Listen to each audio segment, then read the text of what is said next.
गुजरात की धरती, जहां इतिहास के पन्नों में बादशाहों की कहानियां भरी पड़ी हैं, वहीं कुछ कहानियां ऐसी भी हैं जो इतिहास के पन्नों से मिटा दी गईं। ऐसी ही एक कहानी है खापर और जवेरी की। एक राजा था जिसने अपनी सत्ता के नशे में प्रजा को सिर्फ लूटा, और दो चोर थे जो लूटकर भी लोगों के मसीहा बन गए। सन 1500 का दौर। गुजरात के सिंहासन पर बैठा था एक ताकतवर बादशाह, मोहम्मद शाह बेगड़ा।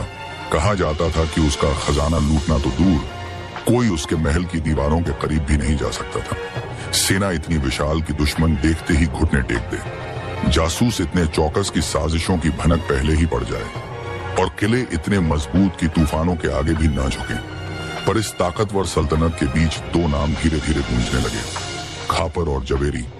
ये दोनों कोई आम चोर नहीं थे, बल्कि महाकाली के भक्त थे, जिनकी हर चोरी में कोई न कोई बड़ा मकसद छुपा होता। कहते हैं जब अन्याय बढ़ जाता है तो ईश्वर किसी न किसी रूप में उसे मिटाने के लिए अवतार लेते हैं। ये दोनों भी ऐसे ही अवतार थे, पर शैतानों के लिए। कोई इन्हें चोर कहता, कोई मसीहा। पर हकीकत ये थी कि जहां जहां इनका नाम गूंजता, वहां अत्याचारियों के चेहरे पर खौफ साफ नजर आता। लेकिन सवाल ये था, क्या ये दोनों बादशाह के खजाने तक पहुंच सकते थे? क्या ये वाकई महाकाली के वरदान से अपराजेय हो चुके थे? ये खेल महज एक भ्रम था।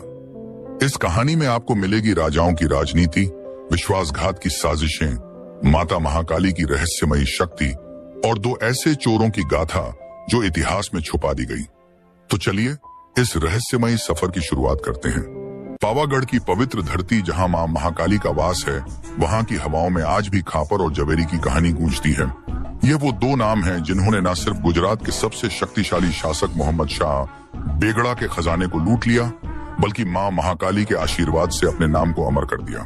खापर और जवेरी साधारण चोर नहीं थे, वे माता के सच्चे भक्त थे, जिन्होंने अन्याय के खिलाफ आवाज उठाने के लिए अपने हुनर का इस्तेमाल किया।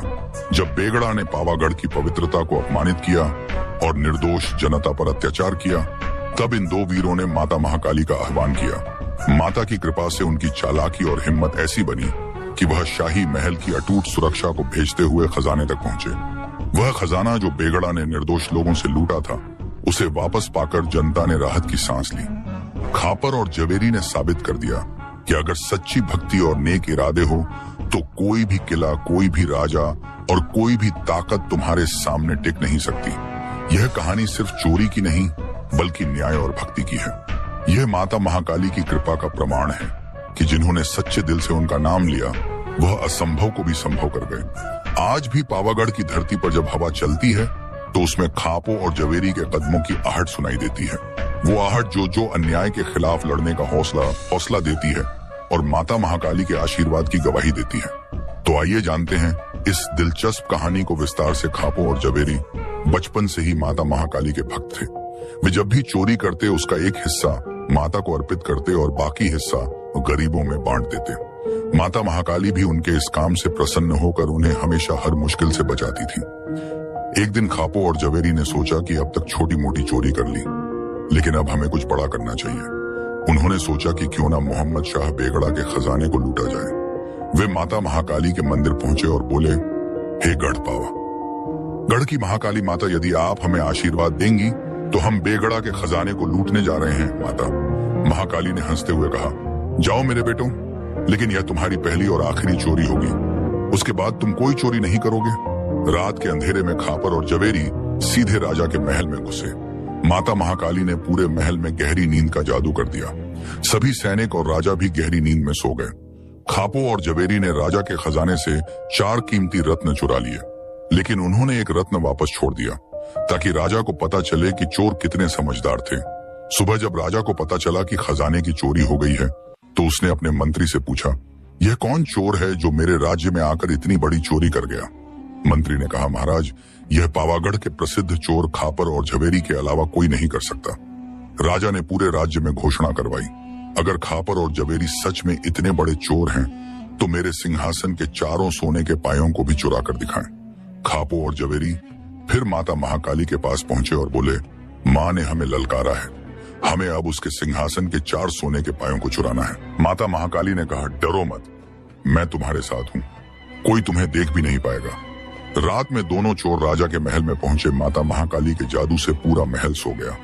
खापर और जवेरी ने सोने के चारों पायों को निकालकर लकड़ी के पाए लगा दिए और आराम से वापस लौट आए। सुबह राजा ने देखा तो वह हैरान रह गया।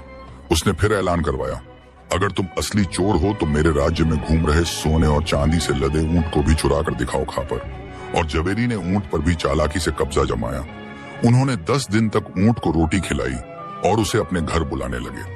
जब ऊंट को रोटी खाने की आदत पड़ गई तो एक रात खापर और जवेरी ने ऊंट को अपने घर बुलाया और चोरी कर लिया।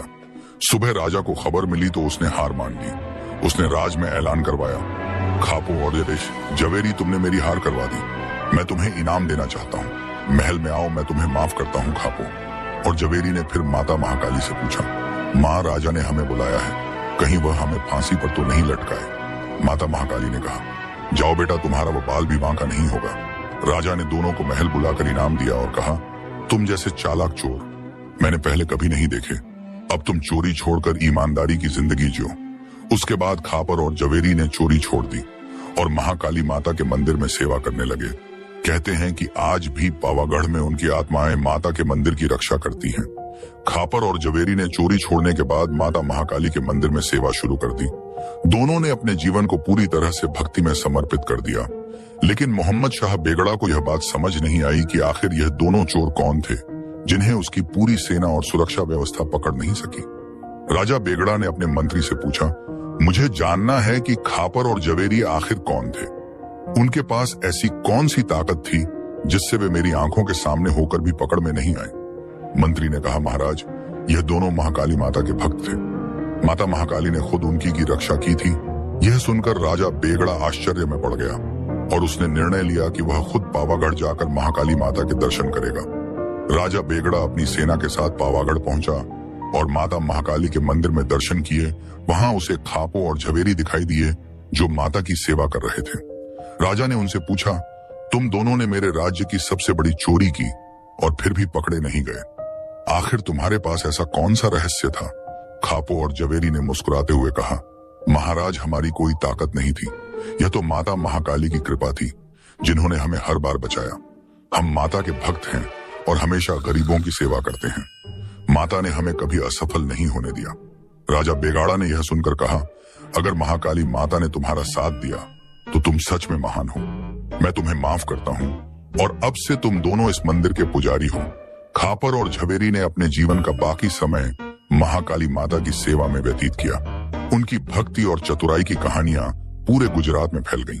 कहते हैं कि आज भी पावागढ़ के महाकाली माता के मंदिर में जब कोई सच्ची श्रद्धा से जाता है तो खापर और जवेरी की आत्माएं उसकी रक्षा करती हैं। माना जाता है कि जब खापर और जवेरी का देहांत हुआ तो माता महाकाली ने उन्हें अपने चरणों में स्थान दिया। उनकी समाधि आज भी पावागढ़ की पहाड़ियों में मौजूद है, जहां भक्त उनका आशीर्वाद लेने जाते हैं। भक्ति और सच्चाई में बड़ी ताकत होती है। जरूरतमंदों की मदद करने से ईश्वर का आशीर्वाद मिलता है। चालाकी और बुद्धिमानी से हर मुश्किल को हल किया जा सकता है। अगर आपको यह कहानी पसंद आई तो मैं अगली रहस्यमयी कहानी भी सुनाता हूँ। पुराने समय की बात है। भारत के एक प्रसिद्ध राज्य उज्जैन में एक महान राजा विक्रमादित्य का शासन था। राजा विक्रम अपनी बुद्धिमत्ता, न्यायप्रियता और पराक्रम के लिए पूरे संसार में प्रसिद्ध थे। लेकिन उनके जीवन में एक ऐसी घटना घटी जिसने उन्हें अमर बना दिया। पावागढ़ की पहाड़ियों में महाकाली माता का एक प्राचीन मंदिर था।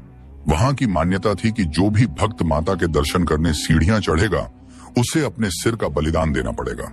इस अनोखे और भयावह नियम के कारण लोग डरकर माता के दर्शन करने नहीं जाते थे। राजा विक्रम को जब इस बात का पता चला तो उन्होंने निश्चय किया कि वे इस रहस्य को जानेंगे। वे पावागढ़ पहुंचे और मनु राजा से मिले जो महाकाली मां के परम भक्त थे। मनु राजा हर दिन घी की शुद्ध सुखड़िया दिया। सुखड़िया का मस्तक चाहिए। मनु राजा यह सुनकर भयभीत हो गए और उन्होंने पहाड़ी की सीढ़ियों पर लिखवा दिया कि जो भी माता के दर्शन करना चाहे उसे अपना मस्तक चढ़ाना होगा। महाकाली मां ने जब देखा कि कोई भी भक्त अब उनके दर्शन के लिए नहीं आ रहा तो वे स्वयं आकाश मार्ग से चल पड़ी। रास्ते में उनकी भेंट बाबा बालीनाथ से हुई जो एक सिद्ध योगी थे। बाबा बालीनाथ ने माता से पूछा, हे देवी, आप इस तरह आकाश में क्यों विचर रही हैं? महाकाली माता ने कहा, मुझे अपने लिए ऐसा भक्त चाहिए जो अपने मस्तक का बलिदान दे सके। बाबा बालीनाथ ने कहा, ऐसा पराक्रमी और धर्मनिष्ठ व्यक्ति केवल उज्जैन नगरी के राजा विक्रमादित्य ही हैं। महाकाली मां बाबा बालीनाथ के साथ उज्जैन पहुंची। राजा विक्रम ने माता को देखते ही पहचान लिया और कहा, मां, आपके चरणों में सिर चढ़ाने के लिए मैं तैयार हूं, लेकिन मेरी एक शर्त है। माता ने पूछा, विक्रम तेरी क्या शर्त है? राजा ने कहा, मां, मेरे राज्य में जब किसी की मृत्यु होती है तो 4 लोग शव को कंधे पर उठाकर स्मशान ले जाते हैं, लेकिन वे चारों वापस लौट कर नहीं आते। यदि मैं अपना मस्तक चढ़ाऊं तो मेरी प्रजा को इस श्राप से मुक्त कर दीजिए। महाकाली मां ने राजा विक्रम की भक्ति से प्रसन्न होकर यह वचन दिया कि उनके बलिदान के बाद उज्जैन की प्रजा इस श्राप से मुक्त हो जाएगी। राजा विक्रम ने अपनी तलवार निकाली और महाकाली मां के चरणों में अपना सिर अर्पित कर दिया। पूरा ब्रह्मांड कांप उठा, लेकिन महाकाली मां ने उनकी भक्ति देखकर उन्हें तुरंत जीवन दान दे दिया। महाकाली मां ने चारों जोगनियां को आदेश दिया कि वे स्मशान में जाकर लोगों की आत्माएं खाना बंद करें और उज्जैन की प्रजा को मुक्त कर दें। तभी से उज्जैन में यह परंपरा चली आ रही है कि शव यात्रा के दौरान 4 नारियल श्रीफल स्मशान में अर्पित किए जाते हैं, ताकि नकारात्मक शक्तियां तृप्त हो जाएं।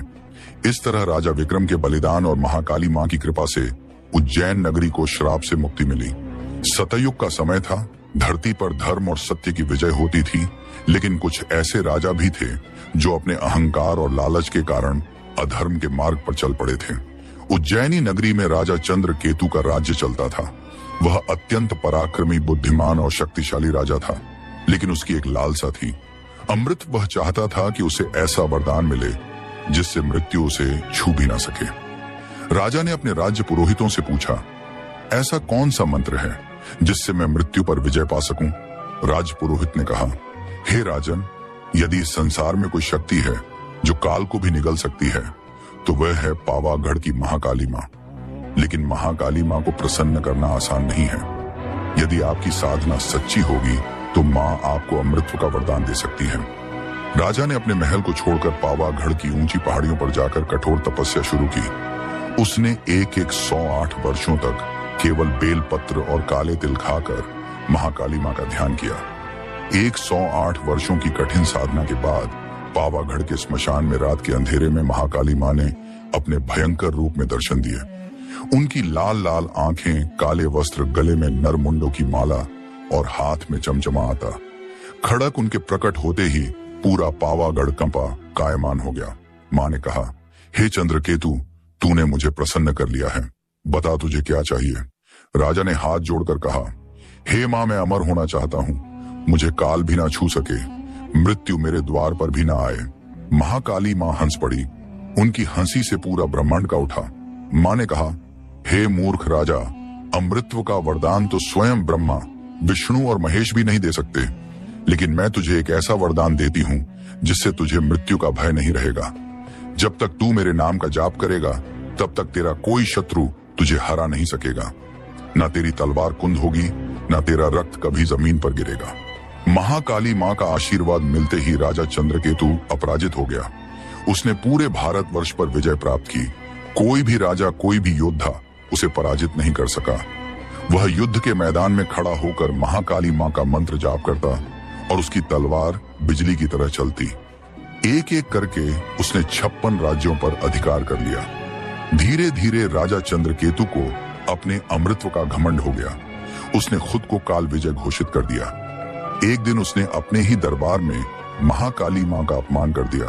उसने कहा, महाकाली ने मुझे शक्ति दी है, लेकिन अब मैं ही स्वयं महाकाल हूं। मुझे किसी देवी देवता की आवश्यकता नहीं है। ये सुनकर पावागढ़ की धरती कांप उठी। रात के तीसरे प्रहर में महाकाली मां ने अपने भयानक रूप में प्रकट होकर कहा, हे चंद्रकेतु, तूने मेरी शक्ति को प्राप्त कर लिया, लेकिन अहंकार तुझ पर हावी हो गया। अब मैं तुझे श्राप देती हूं कि जिस धरती पर तू खड़ा होगा वही धरती तुझे निगल जाएगी। राजा चंद्रकेतु भयभीत हो गया और महाकाली मां के चरणों में गिर पड़ा। उसने क्षमा मांगी, लेकिन महाकाली मां का श्राप कभी खाली नहीं जाता। अगले दिन जब राजा युद्ध भूमि में खड़ा हुआ तो उसके पैरों के नीचे की धरती फट गई और वह जीवित ही धरती में समा गया। पावागढ़ की गुप्त गुफा में राजा चंद्रकेतु आज भी जीवित हैं। कहते हैं राजा चंद्रकेतु आज भी पावागढ़ की एक गुप्त गुफा में समाधि में बैठा है। वह महाकाली मां का जाप कर रहा है ताकि वह श्राप से मुक्त हो सके। जो भी सच्चा भक्त पावागढ़ की उस गुफा में जाता है उसे राजा चंद्रकेतु की तलवार की आवाजें सुनाई देती हैं। महाकाली मां की शक्ति को प्राप्त करना आसान है, लेकिन अहंकार करने वाला कभी जीवित नहीं रहता। मां महाकाली अपने भक्तों को अपार शक्तियां देती हैं, लेकिन यदि कोई उनकी शक्ति का दुरुपयोग करता है तो वह स्वयं उसका विनाश कर देती है। गुजरात के प्रसिद्ध पावागढ़ मंदिर से जुड़ी कई पौराणिक और ऐतिहासिक कहानियां प्रचलित हैं। उनमें से एक है पाती राजा की कहानी, जो इस क्षेत्र के एक वीर और श्रद्धालु राजा थे। पाती राजा एक शक्तिशाली और धर्मपरायण राजा थे जो पावागढ़ क्षेत्र पर शासन करते थे। कहा जाता है कि वे मां महाकाली के बड़े भक्त थे और मंदिर की देखभाल के लिए समर्पित थे। पाती राजा को मां महाकाली की असीम कृपा प्राप्त थी। उनकी भक्ति इतनी प्रबल थी कि वे नियमित रूप से मंदिर में जाकर देवी की पूजा अर्चना करते थे। उनकी श्रद्धा और सेवा के कारण पावागढ़ का यह क्षेत्र समृद्ध और सुरक्षित था। माना जाता है कि जब मुगल सुल्तान महमूद बेगड़ा ने पावागढ़ पर आक्रमण किया, तब पाती राजा ने अपने सैन्य बल के साथ वीरतापूर्वक मुकाबला किया। उन्होंने अपनी मातृभूमि और मंदिर की रक्षा के लिए आखिरी सांस तक लड़ाई लड़ी, लेकिन अंततः वे वीर गति को प्राप्त हुए। ऐसा कहा जाता है कि पाती राजा की भक्ति और बलिदान को मां महाकाली ने स्वीकार किया और उनका आशीर्वाद हमेशा पावागढ़ मंदिर पर बना रहा। आज भी भक्त इस मंदिर में आकर देवी से आशीर्वाद प्राप्त करते हैं और पाती राजा की वीरता की कहानी सुनते हैं। कहा जाता है कि जब पाती राजा को महसूस हुआ कि वे युद्ध में हारने वाले हैं, तब उन्होंने मां महाकाली से प्रार्थना की कि उनकी स्मृति हमेशा इस मंदिर से जुड़ी रहे। उनकी अंतिम इच्छा थी कि आने वाले समय में भी लोग उन्हें याद रखें और उनकी भक्ति को न भूलें। मां महाकाली ने उनकी इस प्रार्थना को स्वीकार किया और कहा कि जब तक यह मंदिर रहेगा तब तक पाती राजा का नाम भी अमर रहेगा। यही कारण है कि आज भी जब भक्त पावागढ़ मंदिर आते हैं तो वे केवल मां महाकाली की ही नहीं बल्कि पाती राजा की वीरता और भक्ति को भी नमन करते हैं। महमूद बेगड़ा के आक्रमण के बाद पावागढ़ क्षेत्र कुछ समय तक वीरान हो गया था, लेकिन भक्तों की अटूट श्रद्धा के कारण समय के साथ इस मंदिर का पुनरुद्धार हुआ। आज यह मंदिर गुजरात के सबसे महत्वपूर्ण तीर्थ स्थलों में से एक है और हर साल लाखों श्रद्धालु यहाँ माता के दर्शन के लिए आते हैं। पावागढ़ महाकाली मंदिर तक पहुंचने के लिए 16,800 से ज्यादा सीढ़ियां चढ़ पड़ती हैं और कहा जाता है कि जो भी श्रद्धा से इस यात्रा को पूरा करता है उसकी मनोकामनाएं मां अवश्य पूरी करती हैं। पाती राजा की कहानी हमें सिखाती है कि सच्ची भक्ति और निष्ठा का प्रभाव असीम होता है, चाहे समय कितना भी कठिन क्यों ना हो। जो व्यक्ति अपनी आस्था पर अडिग रहता है उसे देवी देवताओं का आशीर्वाद अवश्य प्राप्त होता है। आज भी जब श्रद्धालु पावागढ़ जाते हैं तो वे पाती राजा के बलिदान को याद करते हैं और मां महाकाली से आशीर्वाद प्राप्त करते हैं। इस प्रकार यह कथा केवल एक ऐतिहासिक घटना नहीं बल्कि भक्ति, वीरता और समर्पण की एक प्रेरणादायक गाथा बन चुकी है। मां महाकाली की कृपा हम सभी पर बनी रहे और हमें अहंकार से मुक्त रखे।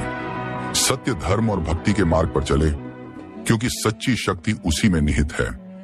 जय मां महाकाली।